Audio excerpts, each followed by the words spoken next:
Morning, welcome back to my new blog. আর এখন প্রায় বাজতে চললো 10টার দিকে, কিছুক্ষণ আগে ওঠা হয়েছে। আর এখন যা অবস্থা, প্রকৃতি খুব সুন্দর আজকে। কোনো কোনো সময় রোদ বেরোচ্ছে, আবার মেঘ চলে আসছে। প্রকৃতি খুবই সুন্দর আছে, দেখতেই পাচ্ছ তোমরা। আর সেলিনাটা তো চলে এসছে, সেটা তোমরা জানো। আর রান্না বলতে এখন কমপ্লিটের পথে। আর একটু পাশের বাড়িতে একটা শাক আনা হয়েছে, আর এই যে কলা কিনে আনা হয়েছে, কলা দিয়ে এখন মুড়ি দুজনে খেয়ে নেবো। তারপরে বাকি শাকটা রান্না করা হবে। আজকে তো সানডে, আজ অফিসের কোনো গল্প নেই, সে তো সারাদিনে ঘরের মধ্যেই দিন যাপন করতে হবে। আর বৈকালের দিকে মনে হয় একটু বাইরে দিয়ে যেতে পারি বেড়াতে, কারণ এক সপ্তাহ ধরে তো ঘরের মধ্যেই আছে, বাইরে দিয়ে যাওয়া হয়নি। বৈকালের দিকে একবার বাইরে দিয়ে যেতে হবে, তাই চলো খাওয়া দাওয়া করে নিই।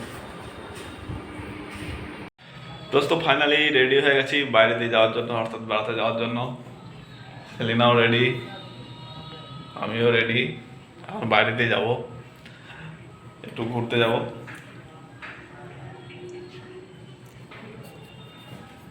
কারণ আজকে তো সানডে, আর সেলিনা তো সারা সপ্তাহটাই ঘরের মধ্যে থাকে, বাইরে বেরোতে পারে না। তাই বলছি চলো একবার বাইরে দিয়ে ঘুরে আসি,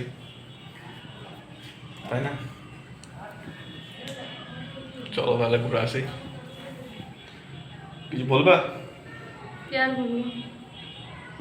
কারণ বলছে সারাদিন এই যেদিন থেকে আসছে সেদিন থেকে একবারও বাইরে যাওয়া হয়নি, কারণ আমারও অফিসের কাজে বিজি ছিলাম, আমিও যেতে পারিনি, ও যেতে পারেনি। একদিন ওটা সামান্য ব্যাপার, একবার গেছি একটু কাজে, চলে এসেছিলাম। তো আজকে সকালে করেই বেরিয়ে পড়ছি, 5টা বাজছে প্রায় বৈকাল। তারপর তাড়াতাড়ি যাই, এবার ঘুরে আসি, প্রায় 7টা-8টার সময় একবার আসবো। চলো দেখা হবে।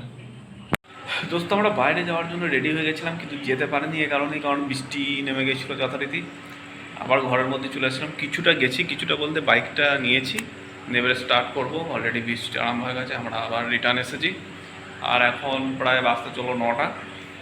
আমাদের খাওয়া দাওয়া প্রায় কমপ্লিট হয়ে গেছে, কারণ বললাম সকালে করে খেয়ে নাও, কারণ সেলিনার শরীরটা একটু খারাপ আছে। ভাবলাম একটু বাইরে গেলে যদি একটু হাওয়া টাওয়া পাওয়া যায়, এই ঘরের মধ্যেই প্রায় 8-9 দিন ধরে আছে, তো একটু হাওয়াটা চেঞ্জ করলে শরীরটা যদি একটু ভালো হয়। কিন্তু সেটা তো হলো না, কিছু করার নেই। তা চলো। আর এখন হচ্ছে শোয়ার পালা, কারণ এত অফিসের চাপ বেড়ে গেছে এখন, যে সামনে পুজো আসছে বলে প্রচণ্ড চাপ। কারণ কাল সকালেই বেরিয়ে যেতে হবে, সকালে বেরিয়ে সেই সন্ধ্যে 7টা-8টার মধ্যে আবার রিটার্ন করতে হবে। নাহলে আগেতে 9টা, 9:30, 10টার সময় বেরো, মানে অফিসের জন্য বেরোতাম, আর ওই 5টা, 5:30টায় প্রায় রিটার্ন চলে আসতাম। কিন্তু এখন সেটা হচ্ছে না, এখন সেটা কোনো দিন 8টাও বেজে যাচ্ছে আবার অফিস থেকে বেরোতে। সেই জন্য একটু সকালে করে শুয়ে নিই, কালকে সকালে করে উঠতে হবে। আর সেলিন এখন শুয়ে পড়েছে, কারণ শরীরটা খারাপ। আমি বললাম তুমি শুয়ে পড়ো, আর আমি দেখি। তা আমি সব কিছু রেডি করে কালকে অফিসে যে কাজগুলো ছিল সেগুলো করে নিলাম, এবারে আমি শুয়ে পড়বো। আর ভিডিওটা ভালো লাগলে অবশ্যই লাইক করবে, শেয়ার করবে, সাবস্ক্রাইব করতে একদম ভুলবে না। তাহলে দেখা হচ্ছে পরবর্তী ব্লগে। ততক্ষণ টাটা, বাই বাই।